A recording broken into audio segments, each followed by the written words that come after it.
It's a beautiful day today. Hope you're all doing wonderful today. Today what I got in store is me going over a very casual deck of Magic the Gathering cards. And in this deck it's just mostly big creatures, specifically Octopus, Leviathans, Krakens, and Serpents. And I do have a little bit of blue paint on my hand, so if you're wondering. But anyways, it's just a very casual deck. I've played it a bunch of times against some people, and it's really not super consistent. It's just a lot of fun, and when it does work, it's just fun. I'm sure there's a whole lot of ways to improve it, and I'd be curious what you have to say about that. But anyways, it's a 60 card deck. It's an all island deck. There's 24 lands. I have 20 islands, just basic islands, and then I have 4 non-basic lands, and the non-basic lands that I chose are Rogue's Passage. It has tap to add 1 to your mana pool, 4 tap, target creature can't be blocked this turn. So I have 4 of those, a play set of those. And that's really just to get the large creatures to be able to do damage through. If you make some of these creatures unblockable, your opponent will only last a couple turns. So I thought it'd be fun to include that in there. I'm going to set these in here just to keep them off of the wet land. There we go. Don't fall down, please. There we go. Alright, and the next I have some instants, enchantment, and sorcery. Literally just 1 instant, 1 enchantment, and 1 sorcery. The first one I have is Trickery Charm. I have a play set of them, so I have 4 of them. And what it does is an instant. It says choose 1, target creature gains flying until end of turn, so I can give one of my creatures flying. Or target creature type becomes a creature type of your chosen until end of turn, of your choice until end of turn, so you can change the type of a creature. If I want to make it a sliver or whatever, you can change the type. That one I'm not really going to use in this deck. Or look at the top 4 cards of your library, then put them back in any order. And I do like that you can kind of look at the top 4 cards of your library, put them back in any order, which can be beneficial for my next card on here. So I have a play set of those. Let me set this in the box. I just don't want these to blow away, and I don't want them to float down the stream. And the next, I have a playset of Quest for Olas Temple. This was actually from a collection I purchased on this channel. It had a bunch of Octopus, Leviathans, Serpents, and Krakens, and it had a playset of these, Quest for Olas Temple. And this has become kind of the powerhouse of the deck. It's a 1 blue enchantment with, at the beginning of your upkeep, you may look at the top card of your library. If it's a creature card, you may reveal it, put a quest counter on Olas, Quest for Olas Temple. And then at the beginning of each end step, if there are 3 or more quest counters on Quest for Olas Temple, you may put a Kraken, Leviathan, Octopus, or Serpent creature card from your hand onto the battlefield. So very powerful ability right there. Once this thing has 3 counters on it, you're able to pretty much play any of your creatures for free in this deck. And most of the creatures in here are super high mana cost. So technically, you could get one out on turn 4. If you got this card on turn 1. So very cool. This pretty much is the powerhouse of this deck, and I do have playsets of them, so you can have multiple instances and multiple counters on each of them. So it's very cool right there. And yeah, this is going to be the one that helps get the cards out. If you don't get this out early in the game, there's a good chance you're not going to win the game. So yeah, it's kind of a hit or miss deck, but this is the kind of the powerhouse of it. Great card right here.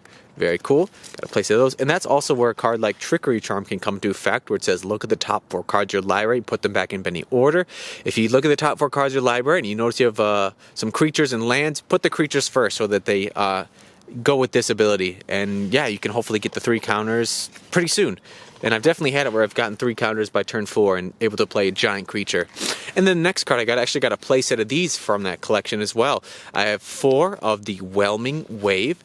It's a sorcery, 2 and 2 blue. It'd be sweet if it was an instant, but that'd probably be too powerful.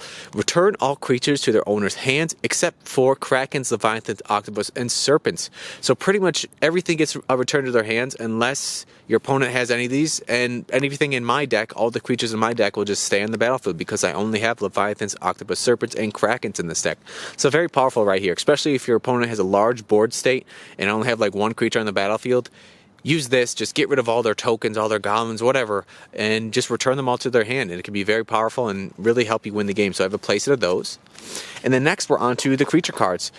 This is probably the lowest cost, well, it is the lowest cost creature in this deck. Mostly these sort of Leviathans, Octopus, Krakens, and Serpents are huge mana cost creatures, but this one is not. It's 1 blue, it's a creature Kraken, it's a 0/4, so it's pretty much like a defender, but it can attack, but I don't know why you would, because it has 0 power, but if you want to pump it up somehow, you can. But it's just got 0/4 for 1 blue, which is cool. You get these out on turn 1 or turn 2 to kind of help, I guess, take some of the blocking or damage. So I have a playset of those.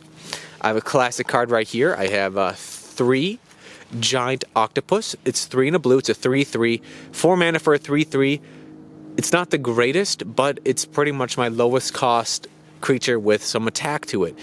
So this does come in handy, and cards like the Whelming Wave won't affect it as well, because I wanted to keep it sort of a tribal deck within the realm of those 4 type of creatures. So it's just a classic one. You got 7th edition, got like the starter, really like the starter stuff right there. But yeah, just a 4 mana, 3 and a blue for a 3/3 Octopus. Next one I got 2 Sealock Monsters, 3 and 2 blue. It's a creature Octopus. It's a 5/5. It can't attack unless defending player controls an island. So if they don't have an island, this thing is just sitting there. It can block at least. It has Monstrosity 3 for 5 and 2 blue, so pretty expensive. If this creature isn't monstrous, put 3 1/1 counters on it and it becomes monstrous. And another thing with it is when it becomes monstrous, target land becomes an island in addition to its other types. So this can go in conjunction with can't attack unless defending player controls an island. You can turn one of your opponent's lands into an island as well, making him being able to attack and making him also an 8/8. Because he gets 3 counters, and yes, you can be an 8/8 that can attack, which is pretty cool for 5 mana. And then you got to play 7 mana for the monstrous. Not too bad right there. So I got 2 of those. Next one I got I got a couple of these. I got 3 Shipbreaker Kraken, giant Kraken, looking like some sort of crab creature. 4 and 2 blue. It's a creature Kraken. It's a 6/6. So these are all huge creatures. It's got 6 and 2 blue for Monstrosity 4. So again, if it isn't monstrous, put 4 1/1 counters on it, it becomes monstrous. So if you pay its monstrosity cost, this thing is a 10/10. When it becomes monstrous, tap up to 4 target creatures. Those creatures don't untap during their controller's untap step for as long as you control Shipbreaker Kraken. So it's not like they stay untapped for 1 turn. They literally stay tapped until this thing gets off the battlefield. So that's very powerful. You can pretty much freeze some of their creatures. They're just so scared of it. They're monstrous. Look at the people in that picture. They're so small. This thing is just giant. So when it's monstrous, you can tap 4 creatures and they don't untap for as long as you control it. Very cool. So I do have 3 of those. Next one I have 1 Harbor Serpent, 4 and 2 blue. It's got Island Walk, so its creature's unblockable as long as defending player controls an island. It's a 5/5. It can't attack unless there are 5 or more islands on the battlefield. But most likely, since this is an island-heavy deck, I'm not going to really have to worry about that. Unless he's the only one in my hand and it's turn 4, and I got him out with Quest for Uma, then I would have to worry about him. But he can block still. 5/5 But yeah, keep that in mind with that one. Next one I got Scourge of the Fleets. Look at this giant thing. It's super huge. It's about to swallow that whole ship. 5 and 2 blue. It's a 6/6. When Scourge of the Fleet enters the battlefield, return each creature your opponent controls with toughness X or less to its owner's hand, where X is the number of islands you control. So most of the time when you get this out, either if you're playing it for its mana cost, you're going to have 7 islands probably in the battlefield. So this thing is going to return everything with 7 or less toughness to their hand. So very powerful kind of board return card. Just really help clear the board. This thing is just huge, and it'll be given 6 damage across pretty quickly.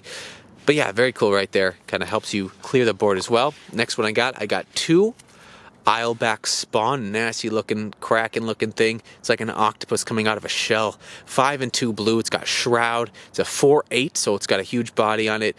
Gets +4/+8 as long as a library has 20 or fewer cards in it. So regardless of whose library, if one library has 20 or fewer cards in it, this thing is an 8/16. That's insane. That's honestly insane, and I do have 2 of those. So this card is just going to become very annoying if there's less cards in your library. But most of the time, this deck doesn't last that long. You either win the game pretty quickly or you lose the game. But yeah, this card can be pretty cool if it's late game and you get it out, because it's just huge. There's not much I know that can do 16 damage.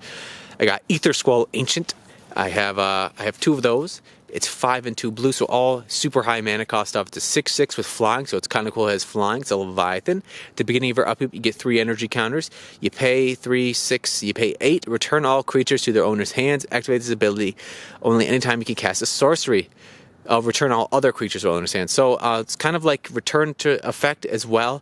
And if you want, you can just clear the whole board from every creature except this guy. And it's got flying. You're going to be doing 6 damage through there. So very cool right there. It's just a big creature, and I do like that it has flying as well. Next one I got a playset of Stormtide Leviathan, 5 and 3 blue, so very heavy on the blue. It's an 8/8 with Island Walk. This card, once you get it out, the game is most likely over.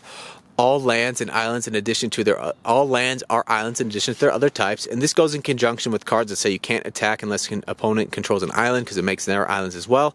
And this one right here, creatures without flying or island walk can't attack. I've had this on the board, and it just puts a hold on my opponent. They can't attack, and yeah, they're just sitting there while my giant creatures are just swinging at them.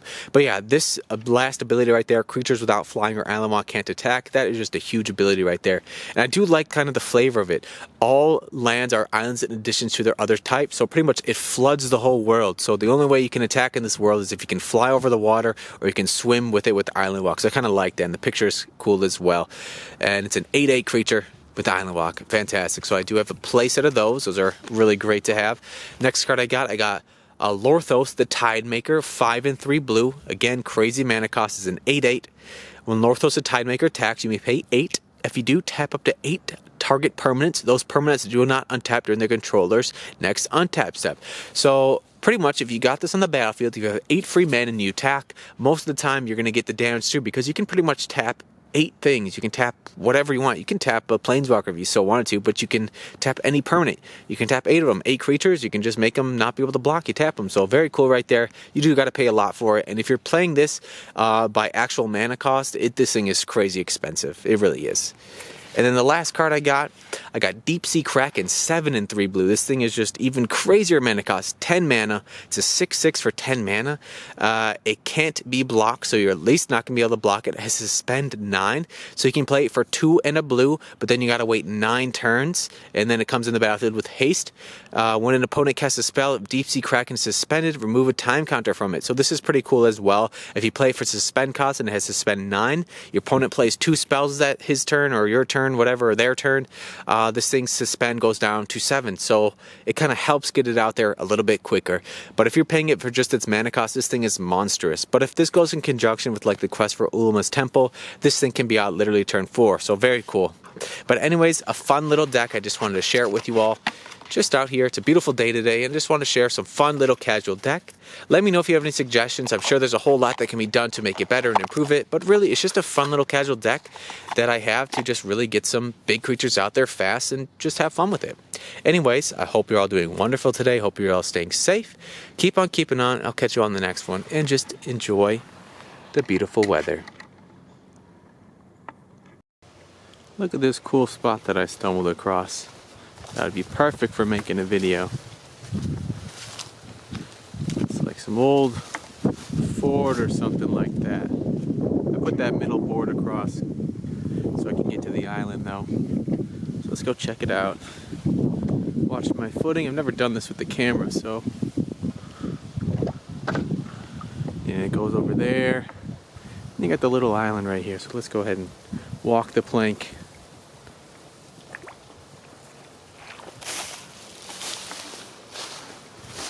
It's just so cool, it's so neat. I wonder how old this thing is. It's just got a bunch of sticks that were kind of weaving together to make some sort of walls. Obviously those are my bags. And it's pretty old. I think some of the stuff that's growing here is like